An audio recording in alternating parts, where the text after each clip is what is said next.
দইটা এরকম ঘন রাখবে, বেশি পাতলা দই হলে হবে না।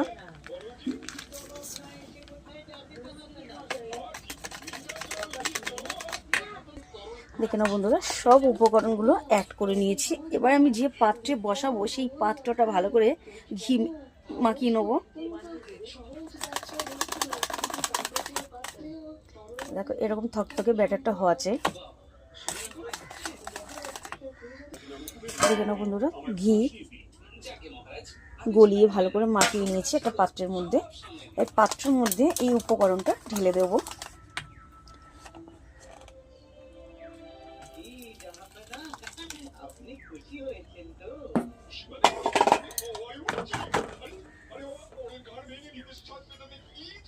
এই গরম জলের মধ্যে বসিয়ে দিলাম।